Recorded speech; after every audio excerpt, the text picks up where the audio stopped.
السلام عليكم يا جماعة. يلا بينا نعمل ريفيجن تاني على التريجنومتري. يلا بينا ناخد شوية مسائل كده في اللذيذ كده مع بعض. In the opposite figure عايز ايه؟ شكل اهو. يا ترى يا هل ترى the point A lies with respect to the point O. نقطة A هي الانجل مع النورث، يبقى انا ممكن اقول west of north 35 degrees west of north، عشان دايما الانجل يتحط مع الدايركشن التاني. 35 west of north كده. ده سؤال امتحانات؟ طبعا. طيب رقم 2 بيقول لي a ship sailed from a certain point in the direction 12 south of the east. مضطرين يا جماعه ان احنا نرسم. طيب ادي say الدايركشن بتاعتنا، وبعدين بيقول لي الشاب دي ماشيه 12 south of east. كلمه south of east يبقى ماشيه في الاتجاه ده.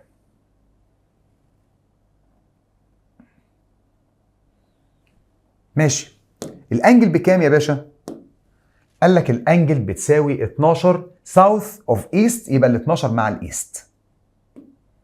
طبعا حضراتكم عارفين ان ده east west north and south.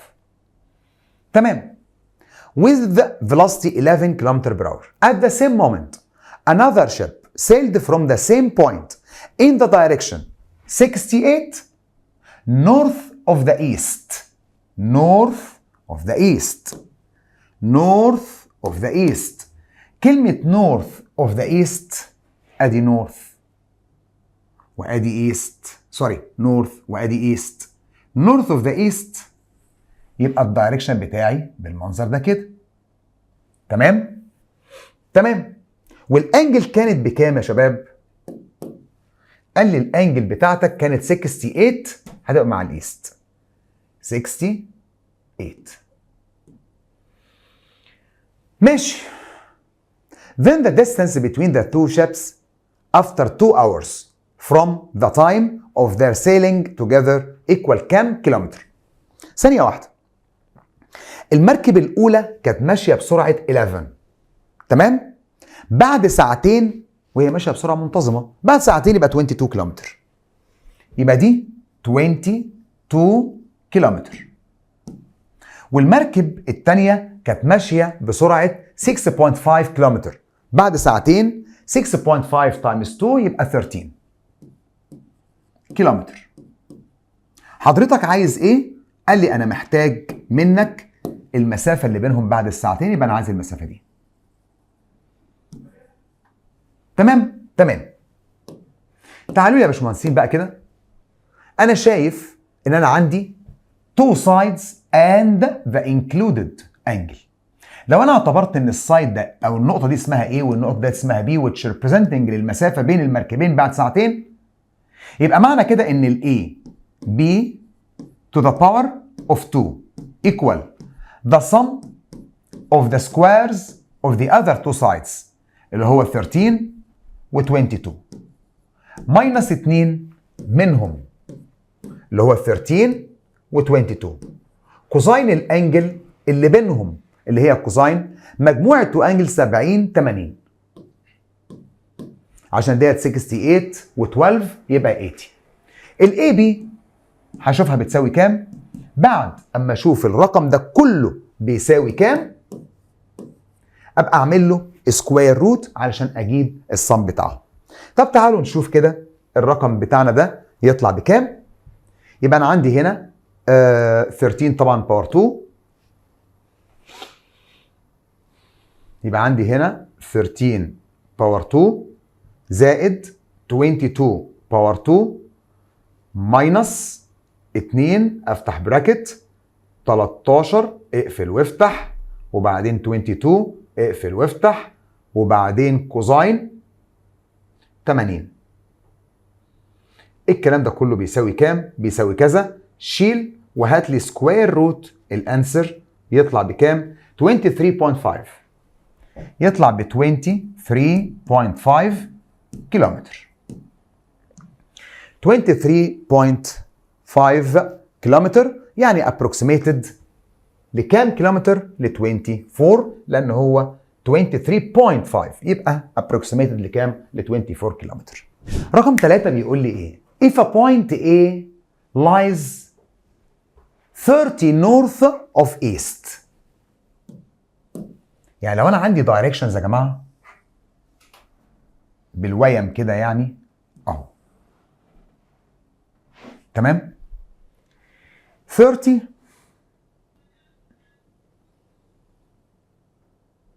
ادي تقريبا يعني 30 بالويم يعني كده، مش لازم. ماشي. 30 north of east، يبقى الدايركشن مع الايست. تمام؟ مين دي؟ O، مين دي؟ الاي. تمام؟ وعندي another point B lies 40 north of west. north of west 40، يعني اكتر من دي بشويه.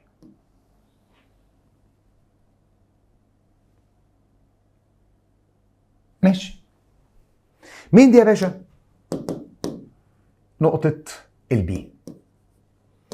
طيب هو لو انا عملت دايركشن هنا زي ده كده اهو، زي ده كده بالظبط اهو،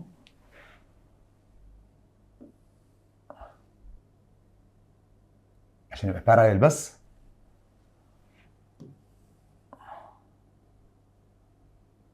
اوكي بيقول لك الانجل دي ب 40. 40 ايه يا جماعه؟ قال لي 40 نورث اوف ويست. ادي نورث اوف ويست. عايز ايه؟ بيقول لي او اي ايكوال للاو بي، يعني ده بيساوي المسافه دي. ماشي. يبقى لو هما بيساووا بعض، لو انا وصلت ده كده، ماشي الكلام؟ ماشي يا مستر.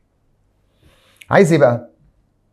بيقول لي هنا ال OA equal ال OB، then measure او then ال A lies A من ال B، يبقى دي lies A من نقطة ال B. تمام.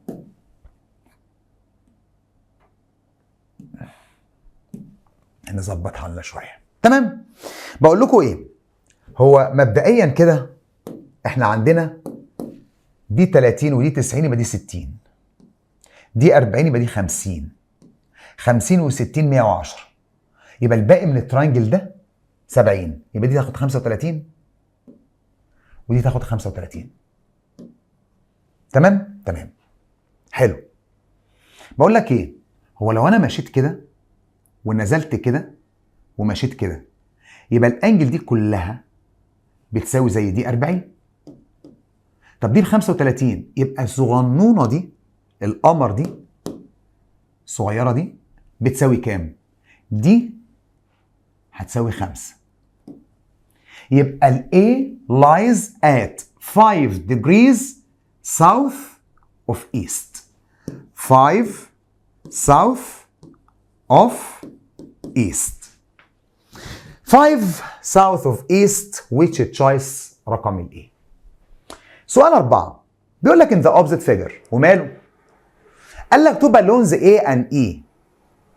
A و E of heights 100 root 2 و 50. observe an object C.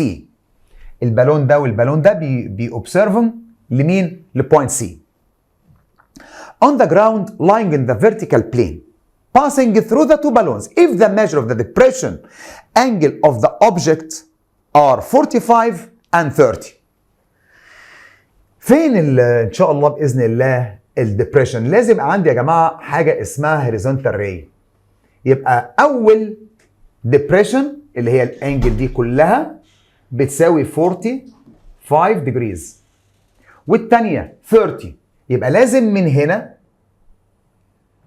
ادي الهوريزونتال والحاجه اللي انا برصدها، يبقى الانجل دي بتساوي كام؟ قال لك بتساوي 30. تمام؟ تمام. قال لك find the distance between the two balloons to the nearest meter. To the nearest meter. اوكي تعالى. ادي المسألة بتاعتك اهي. حلوة قوي. بالفعل احنا عندنا ده كده هوريزونتال، ودي الحاجة اللي انا برصدها. انجل دي ب 45، طبعا دي ب 90، يبقى دي بتساوي كام؟ 45 زيها. عشان مجموعهم كلهم ب 90 برضه. دي ب 30، طب ما دي زيها ب 30 الترنيت اهي. ده ب 50 وده ب 100 روت 2. هو عاوز المسافة اللي ما بينهم، يبقى يقصد بيها الاي اي. المسافة بين التو بالونز. حلو قوي الكلام ده. الانجل دي بكام يا مستر؟ ب 90. حلو. طب انت عاوز تشتغل فين؟ انا بصراحة عاوز اجيب الاي اي. طب الاي اي ده سايد في انهي تراينجل؟ في تراينجل اي اي سي، بس للاسف الشديد جدا ما عنديش ولا سايد. بقول لك ايه؟ ما تيجي نجيب السايد ده. ماشي؟ عندك ده ب 100 روت 2 ودي 45 ودي 45، يبقى ده زيه ب 100 روت 2. يبقى الهايبوتنس اللي هو ده بيساوي كام؟ ده باور 2 زائد ده باور 2 يدينا 200. يدينا كام؟ 200. مظبوط الكلام؟ مظبوط الكلام. طيب عندي ده ب 30 اوبزيت لل 50، يبقى الهايبوتنس التوايس بتاعه، يبقى ده بكام؟ ب 100. طب الانجل دي ب 45 ودي ب 30، يبقى 75، يبقى الانجل دي بتساوي كام؟ 105. طب عندك سايد وعندك سايد وعاوز ده، يبقى مين اللي هيجيب لك ده؟ كوزاين رول. يبقى الاي اي للباور 2 بيساوي the sum of the squares of the other two sides اللي هو 200 باور 2 زائد 100 باور 2 ماينس 2 200 في 100 كوزاين 105. ونحسب الحسبة الجميلة بتاعتنا دي، اطلع الانسر على طول. طيب احنا عندنا دلوقتي يا جماعة المفروض تمام كده. نشوف هنا 200 باور 2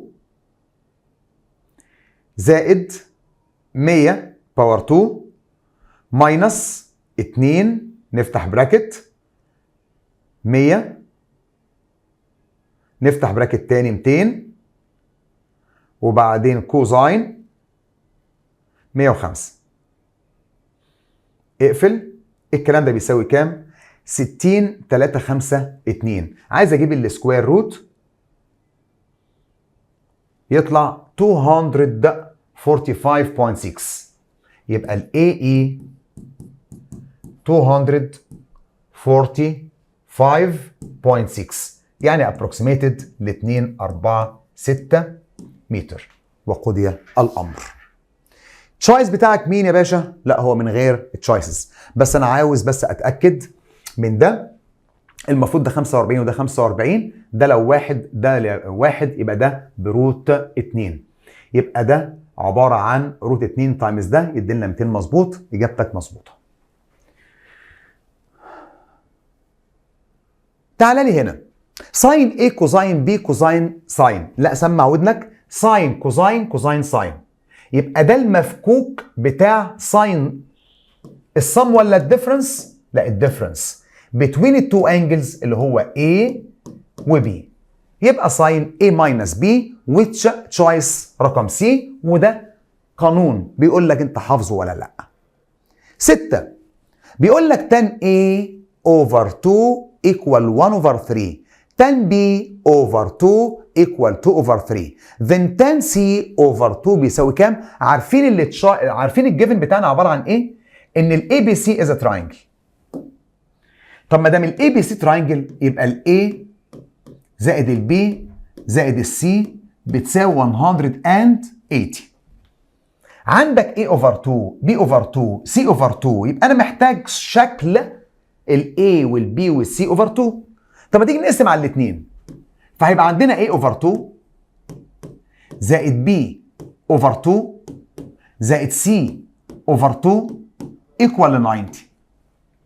يبقى معنى كده A over 2 plus B over 2 equal 90 minus C over 2.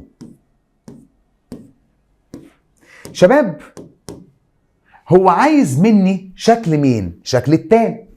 يبقى لو كتبت هنا كلمة تان هكتب هنا كلمة تان. طيب تان تو انجلز عبارة عن ايه؟ تان تو انجلز عبارة عن تان الأولى بلس تان الثانية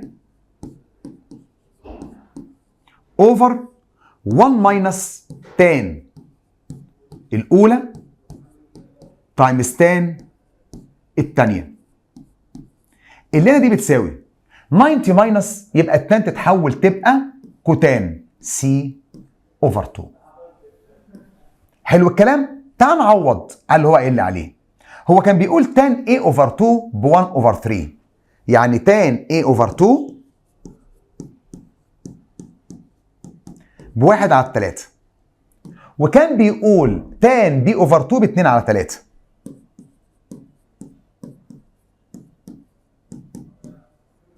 يلا بينا نعوض، يلا بينا بالراحة كده على مهلك. تعالى لي بيقول لي تان A اوفر 2 يعني 1 اوفر 3، تان B اوفر 2 معناها 2 اوفر 3 divided by 1 minus حاجة تايمز حاجة، 1 اوفر 3 و2 اوفر 3. الكلام ده بيساوي كوتان سي اوفر 2. يلا 1 على 3 زائد 2 على 3 يدي لك 1 على 1 ماينس ده تايمز بعضه يدي لك 2 على 6 2 على 9. الكلام ده بيساوي كوتان سي اوفر 2. يبقى 1 اوفر 1 ماينس 2 اوفر 9 يعني 7 اوفر 9. الكلام ده ايكوال الكوتان. هو مش عاوز كوتان، هو عاوز تان، مش مهم، خليها دلوقتي كوتان. طب 1 اوفر 7 اوفر 9 معناها 9 اوفر 7 بتساوي كوتان سي اوفر 2، ومنها كوتان سي اوفر 2 عاوز التان يبقى شقلب لي الفراكشن. اذا كان الكوتان الانجل دي بيساوي كذا يبقى تاني الانجل دي نفسها بتساوي 7 اوفر 9. which choice رقم 7 اوفر 9 سي. سؤال رقم 7 بيقول لك ايه؟ solution set of the equation فلانة الفلانية. سمع ودنك. ساين كوزاين كوزاين ساين. يبقى ده نغمة الساين وبينهم ماينس، يبقى اكس ماينس 45. الكلام ده هو بيقول ان هو بيساوي هاف. حلو حلو يا مستر. بيقول لك الاكس من الزيرو ل 360 دي ليها معنى. هو امتى الساين يا شباب؟ امتى الساين يا جماعه يطلع لك عدد بالبوزيتيف؟ حاجه من الاثنين، يا موجوده في الفيرست كوادرنت يا موجوده في السكند كوادرنت. ده مبدئيا. يبقى انا هتعامل مع البراكت ده كانه انجل.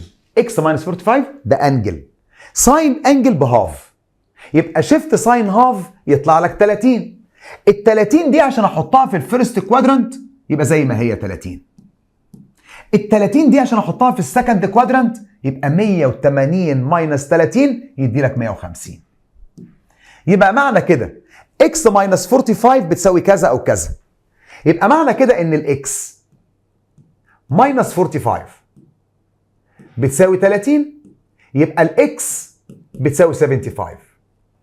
او الاكس ماينس 45 بتساوي 150، يبقى الاكس بتساوي 195. يبقى الاكس بتاعتنا 75 and 195 which choice رقم مين؟ رقم السي. طيب رقم 8 يا جماعه بيقول لي سيك A بتساوي كذا وكوسيك B بتساوي كذا و A and B are measure of acute angles، يعني موجودين في الفيرست كوادرنت. عايز سيك A minus B، انا مجهزها لك اهو. طب ده الجيفن. خلي بالك يا باشا، انت لازم ترسم كل انجل علشان تبقى انت مستعد لاي حاجه تتطلب منك. بس انا عايز اقول لك ان الانجل الاولى موجوده في الفيرست كوادرنت، والانجل الثانيه برضه موجوده في الفيرست كوادرنت.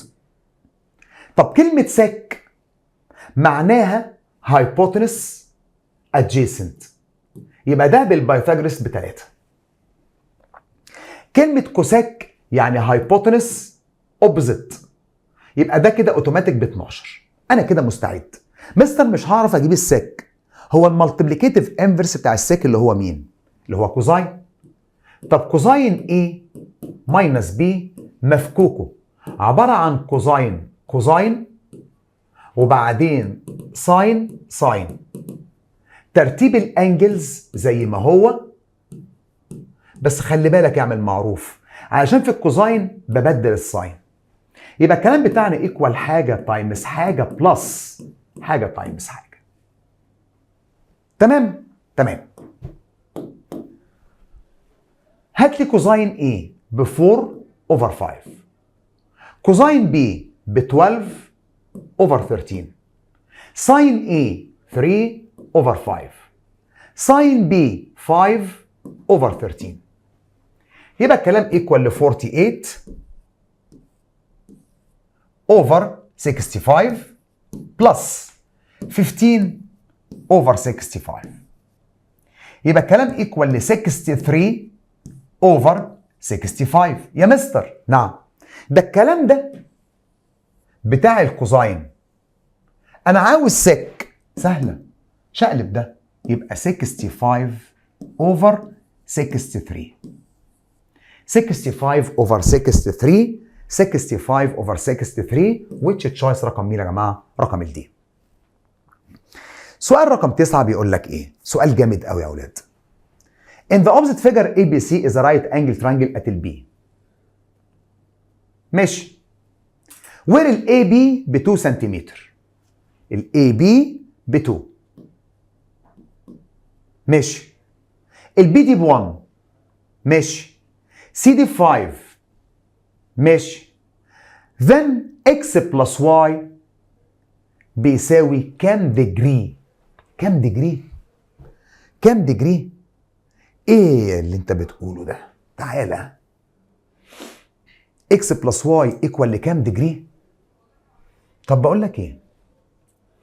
احنا مبدئيا كده انا عندي ديت انجل اكس، عندي ده بواحد وده باتنين. طب ده باور 2 ب4 وده باور 2 بواحد، يبقى ده بروت 5. ماشي؟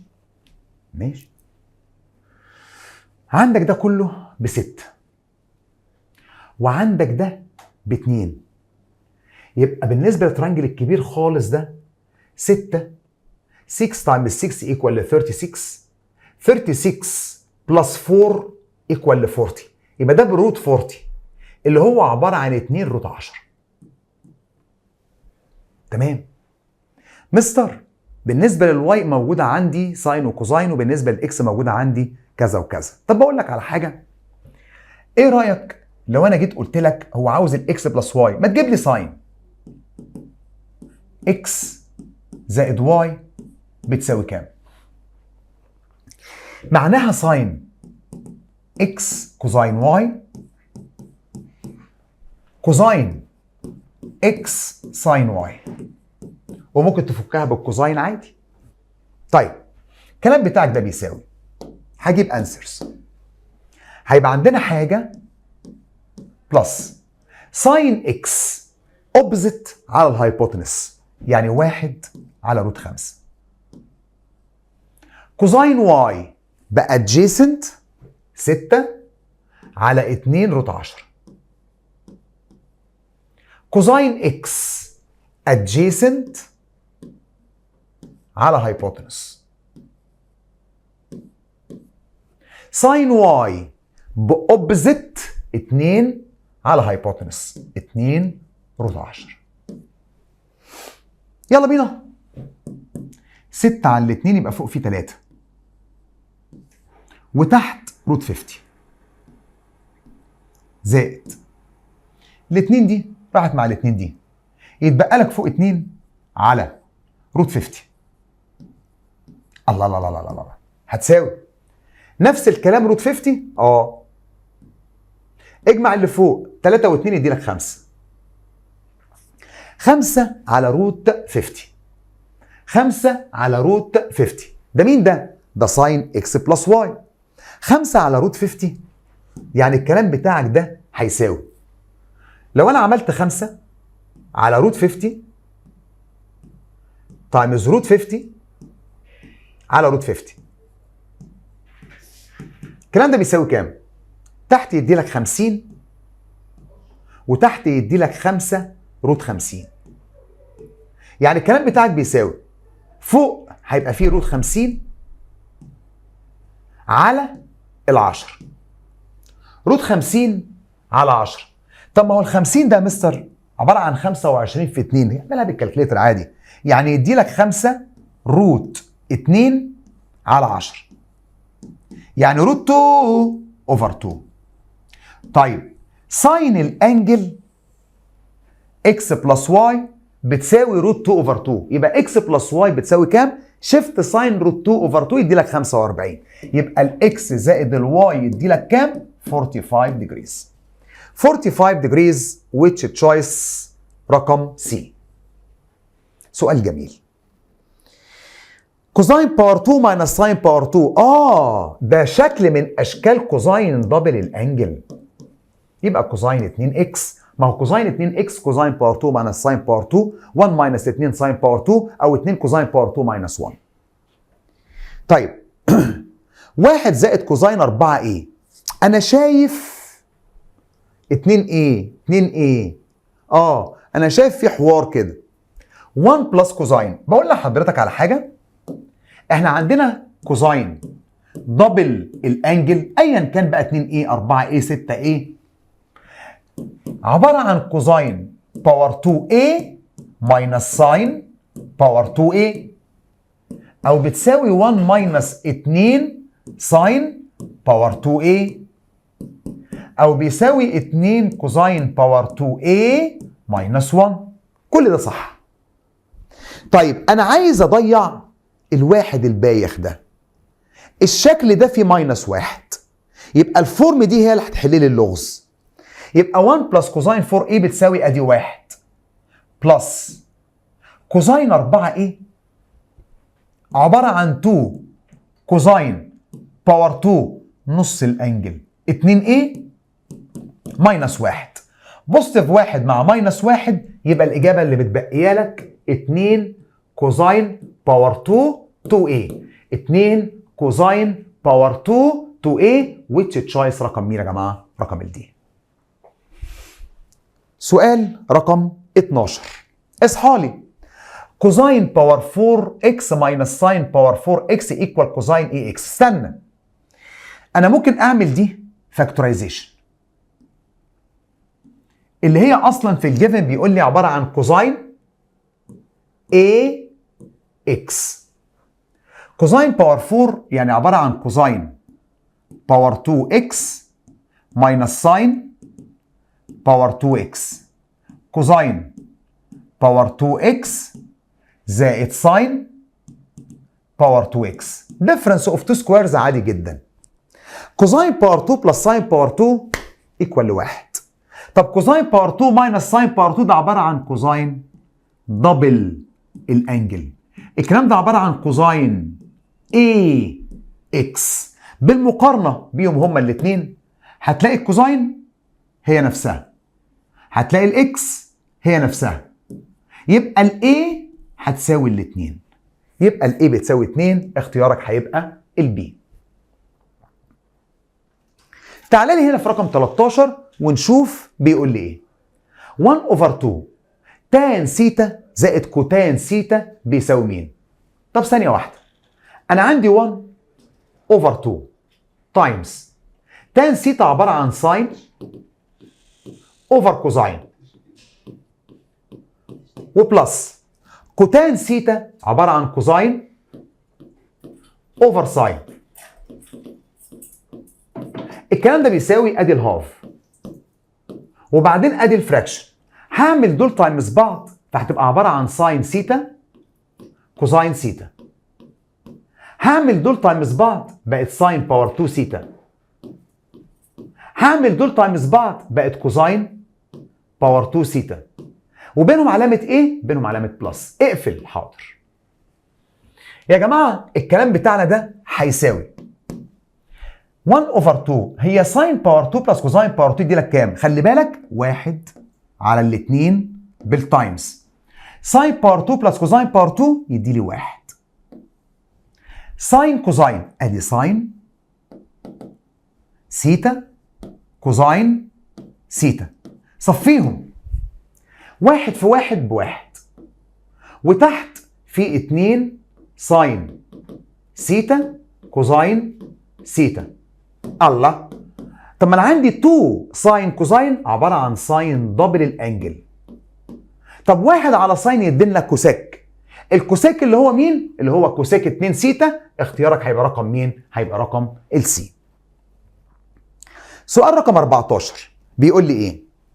if 2 ساين اكس كوزاين باور 3 ماينس 2 كوزاين اكس ساين باور 3 ايكوال للهاف، يبقى ساين 4 اكس بتساوي كام؟ لا استنى شويه. 2 ساين اكس وبعدين كوزاين باور 3 اكس ماينس 2 كوزاين اكس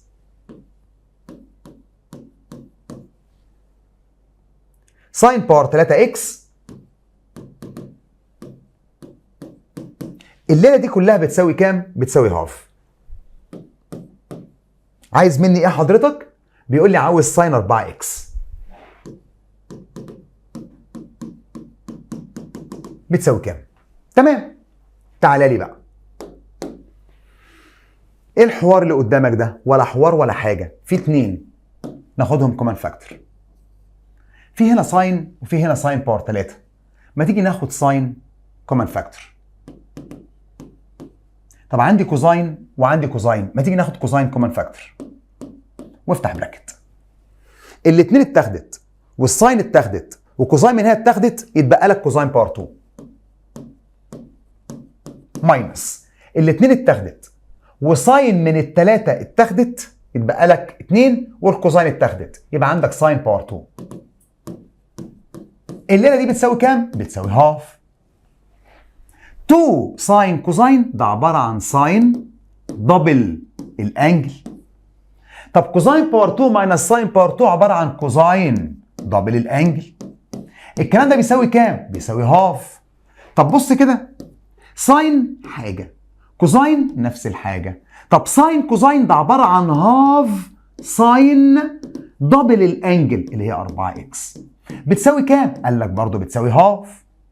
طب ما هو الهاف ده لو يروح الناحيه الثانيه هيروح بالديفايدد، يبقى ساين 4 اكس بتساوي 1. ساين 4 اكس بواحد يبقى ساين 4 اكس بتساوي 1. ده اللي هو عايزه. يبقى ساين 4 اكس ايكوال لكام؟ ايكوال لل1، وده اختيارك الموفق ان شاء الله. ساين 4 اكس ايكوال لل1. 15 بيقول لك the solution set of the equation cosine x زائد كوزاين 2 اكس.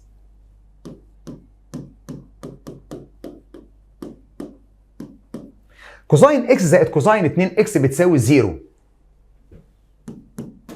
ها؟ عايز سوليوشن سيت، وقال لك الاكس من الزيرو للباي، يعني في احتماليه ان هي تكون موجوده يا في الفيرست يا في السكند كوادرنت. از وات؟ عايز سوليوشن سيت. حاضر. ايه ده؟ هو انا ينفع ان انا اجمع دول؟ لا. ليه يا مستر ما ينفعش؟ عشان هنا في اكس وهنا في 2 اكس. قطع دي توصل لدي عشان تعرف تشتغل. يبقى لو انا نزلت ده زي ما هو كوزاين اكس زائد كوزاين 2 اكس ليها 3 اشكال، كوزاين باور 2 ماينس ساين باور 2، ومش هتنفعني، انا هزود قرف في ساين. طب عباره عن 2 كوزاين باور 2 ماينس 1، 2 كوزاين باور 2 اكسايه واحده ماينس 1. الكلام ده بيساوي كام؟ بيساوي 0. انا شايف المساله طالعه تجري فاكتورايزيشن. لو 2 كوزاين باور 2 اكس زائد كوزاين الاكس ماينس 1. الكلام ده بيساوي كام يا جماعه؟ بيساوي الزيرو. لو عملت فاكتورايزيشن ايكوال لزيرو، هنا في 1.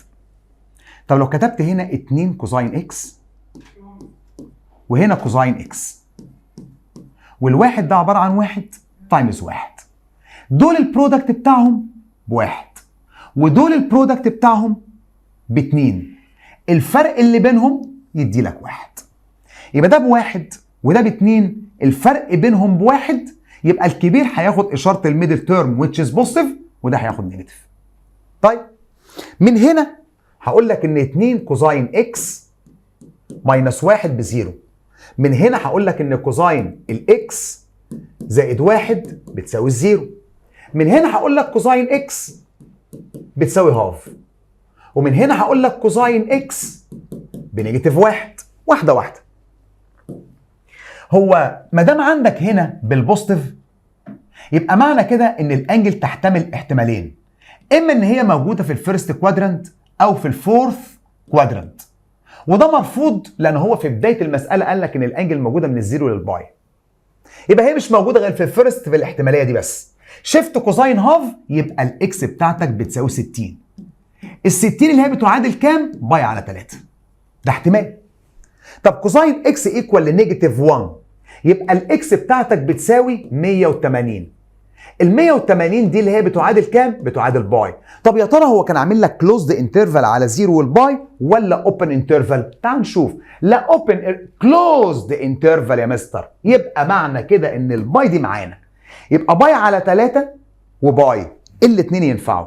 باي على 3 وباي، باي على 3 وباي، which تشويس رقم مين يا جماعه؟ رقم الدي. وخلي بالك رقم 16 بيقول لي هنا تان كذا بتساوي مين؟